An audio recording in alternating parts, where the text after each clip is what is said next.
Hi. Today I'm going to do a repair job on my car.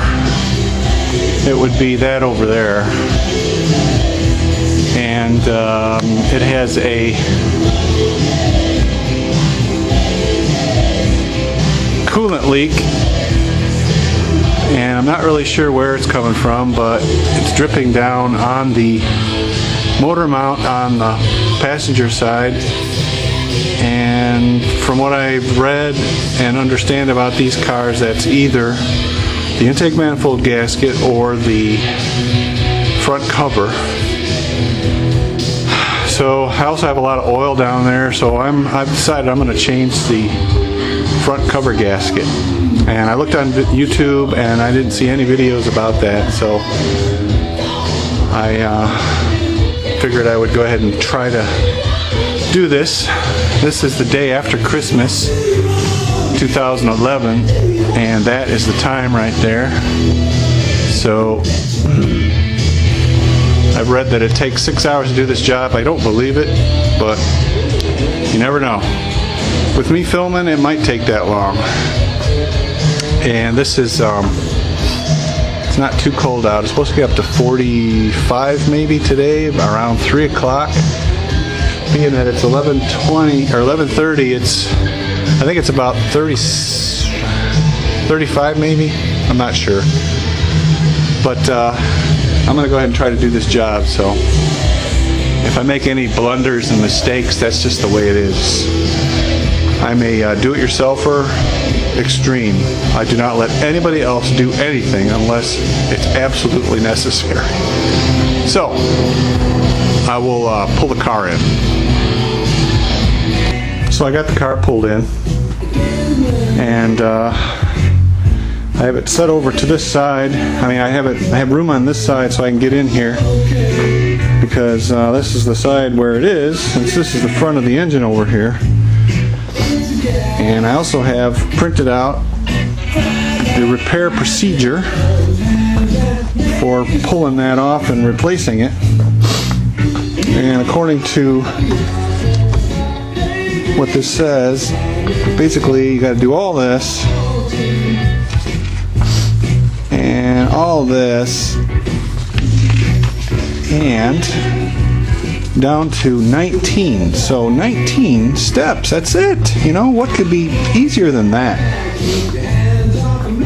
All I gotta do is make it down to there. So the first step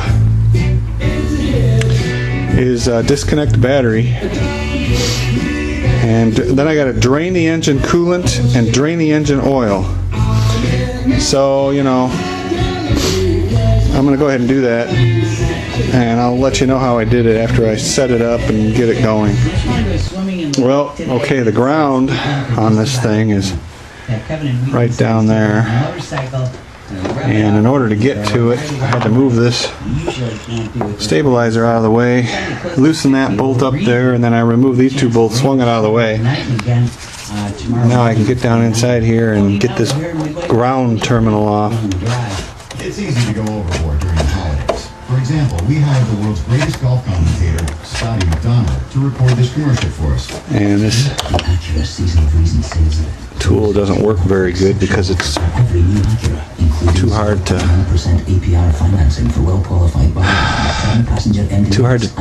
ratchet, so it keeps winding, keeps tightening when you're trying to loosen. Another reason to see your Chicagoland Acura dealer this season. Chicago's major receiver. However, means it's Acura's super handling all-wheel drive season. It is Test drive today and disconnected. Acura's innovations can handle any conditions Chicago's going to face. Now, during the season of raising sales event, there's plenty of reasons. drain the engine coolant and drain the engine oil. This thing needs an oil change anyway, so that's perfect. Get the drain. I'll drain the engine coolant now. Or visit Chicago Acura 21 Highway and PG. Okay, so I put a pan under here. Yeah. Put a pan under here and open the petcock, and it's basically leaking from up in there somewhere. I just couldn't sleep. I was so tense. So what did you do? I pulled over. I don't know if I can see it, but it's up in there somewhere.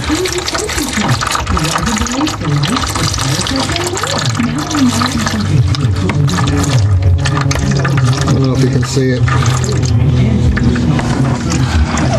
This coolant was changed earlier this summer, and I'm going to try to reuse it. So I cleaned the pan out really good. I'm going to probably filter it before I put it back in, but there's a like a butterfly tab sort of thing that you grab and twist counterclockwise, and it comes out as you're twisting it. So you can't just twist it, you got to pull it too a little bit. It's about a half turn, and that's draining. Okay, so got the oil draining, which is pretty simple really, but see the oil pan there with the fluid dripping into it.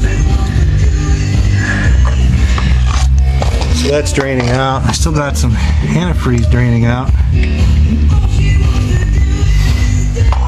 And I've got quite a bit, well, not a whole lot.